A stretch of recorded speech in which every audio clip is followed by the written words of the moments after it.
शिव महापुराण में घुश्मेश्वर ज्योतिर्लिंग का वर्णन मिलता है कि शिव अपनी प्रिय भक्त घुश्मा के मृत पुत्र को जीवित करने के लिए यहाँ अवतरित हुए थे। मान्यता है कि भगवान शिव के यहाँ आकर दर्शन करने से दंपतियों को संतान सुख की प्राप्ति हो जाती है। नमस्कार दोस्तों, आपका ही चैनल बातें ज्ञान यूट्यूब चैनल में आपका स्वागत है। कृपया चैनल को सब्सक्राइब करें, वीडियो को शेयर करें। धन्यवाद। भगवान शिव के 12 ज्योतिर्लिंगों में से एक घुश्मेश्वर ज्योतिर्लिंग महाराष्ट्र के दौलताबाद से लगभग 18 किलोमीटर दूर बेरूट गांव के पास स्थित है। ये शिव का अंतिम ज्योतिर्लिंग है जिसे घुश्मेश्वर के नाम से भी जाना जाता है। शिव महापुराण में घुश्मेश्वर ज्योतिर्लिंग का वर्णन मिलता है कि शिव अपनी प्रिय भक्त घुश्मा के मृत पुत्र को जीवित करने के लिए यहाँ अवतरित हुए थे। मान्यता है कि भगवान शिव के यहाँ आकर दर्शन करने से दंपतियों को संतान सुख की प्राप्ति हो जाती है। जानिए इस संबंध में एक पौराणिक कथा। कहा जाता है कि दक्षिण दिशा के देवगिरी पर्वत के पास सुधर्मा नामक ब्राह्मण रहता था, जिसकी पत्नी का नाम सुदेहा था। दोनों संतान सुख से वंचित थे। संतान प्राप्ति की इच्छा से सुदेहा ने अपने पति को अपनी छोटी बहन घुश्मा से विवाह करने को कहा। पत्नी के कहने पर सुधर्मा ने घुश्मा से विवाह कर लिया। विवाह के बाद दोनों बहनें प्रेम से रहने लगीं। घुश्मा भगवान शिव की बड़ी भक्त थी। वह रोज 100 पार्थिव शिवलिंग बनाकर उनकी पूजा के बाद उन्हें एक सरोवर में विसर्जित कर देती थी। कुछ समय बाद घुश्मा को पुत्र की प्राप्ति हुई, जिससे सुदेहा को जलन होने लगी। जलन वश सुदेहा ने घुश्मा के पुत्र का वध कर दिया और उसके शव को उसी सरोवर में फेंक दिया जहां घुश्मा अपने शिवलिंगों को विसर्जित करती थी। इतनी विपरीत परिस्थिति के बाद भी घुश्मा ने अपनी शिव भक्ति नहीं छोड़ी और वह रोज की तरह ही शिव की पूजा करती रही। पूजा के बाद जब घुश्मा शिवलिंगों को सरोवर में विसर्जित करने गई तो उसका पुत्र सरोवर के किनारे जीवित खड़ा था। अपने पुत्र की मृत्यु का कारण जानने पर भी घुश्मा के मन में अपनी बड़ी बहन के प्रति जरा भी क्रोध नहीं आया। घुश्मा की भक्ति से खुश होकर भगवान शिव ने उसे दर्शन दिए और वरदान मांगने को कहा। भगवान शिव के ऐसा कहने पर घुश्मा ने भगवान से अपनी बहन के अपराध को माफ करने और हमेशा इसी स्थान पर रहने का वरदान मांगा। घुश्मा के कहने पर भगवान यहाँ घुश्मेश्वर लिंग के रूप स्थापित हो गए। 55,555 इस ज्योतिर्लिंग के बारे में कई तरह की कथाएं प्रचलित हैं। इस ज्योतिर्लिंग के विषय में पुराणों में ये कथा वर्णित है कि दक्षिण देश में देवगिरी पर्वत के निकट सुधर्मा नामक एक अत्यंत तेजस्वी तपोनिष्ठ ब्राह्मण रहता था। उसकी पत्नी का नाम सुदेहा था। दोनों में परस्पर बहुत प्रेम था। किसी प्रकार का कोई कष्ट उन्हें नहीं था, लेकिन उन्हें कोई संतान नहीं थी।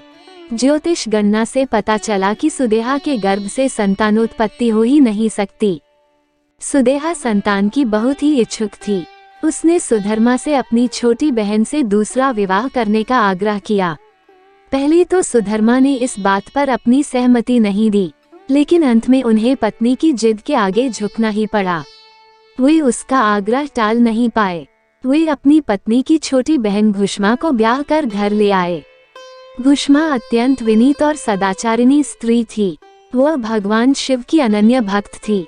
प्रतिदिन 101 पार्थिव शिवलिंग बनाकर हृदय की सच्ची निष्ठा के साथ उनका पूजन करती थी। भगवान शिवजी की कृपा से थोड़े ही दिन बाद उसके गर्भ से अत्यंत सुंदर और स्वस्थ बालक ने जन्म लिया।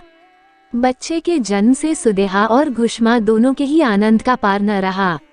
दोनों के दिन बड़े आराम से बीत रहे थे, लेकिन न जाने कैसे थोड़े ही दिनों बाद सुदेहा के मन में एक कुविचार ने जन्म ले लिया। वह सोचने लगी, मेरा तो इस घर में कुछ है नहीं।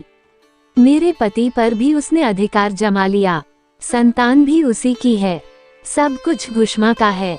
इधर घुश्मा का वह बालक भी बड़ा हो रहा था। धीरे धीरे वह जवान हो गया। उसका विवाह भी हो गया। सुदेहा के मन का कुविचार रूपी अंकुर समय के साथ एक विशाल वृक्ष का रूप ले चुका था।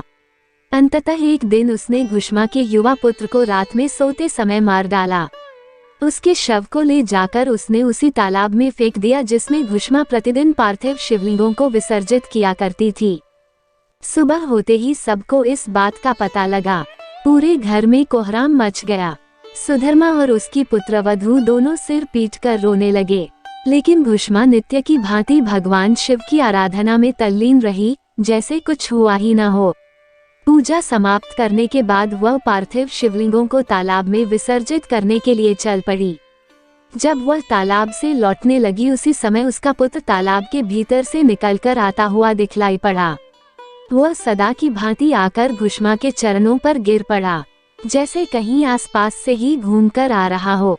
इसी समय भगवान शिव भी वहां प्रकट होकर घुष्मा से वर मांगने को कहने लगे।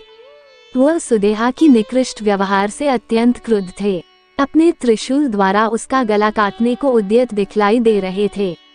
घुष्मा ने हाथ जोड़कर भगवान शिव से कहा, प्रभो, यदि आप मुझ पर प्रसन्न हैं तो मेरी उस अभागिन बहन को क्षमा कर दें। निश्चित ही उसने अत्यंत जघन्य पाप किया है, किंतु आपकी दया से मुझे मेरा पुत्र वापस मिल गया। अब आप उसे क्षमा करें। मेरी एक प्रार्थना और है कि लोक कल्याण के लिए आप इस स्थान पर सर्वदा के लिए निवास करें। भगवान शिव ने उसकी ये दोनों बातें स्वीकार कर लीं। ज्योतिर्लिंग के रूप में स्थापित होकर वह वहीं निवास करने लगे। सती शिव भक्त घुष्मा के आराध्य होने के कारण वे यहाँ घुष्मेश्वर महादेव के नाम से विख्यात हुए। इनका दर्शन लोक परलोक दोनों के लिए अमोघ फलदायी है।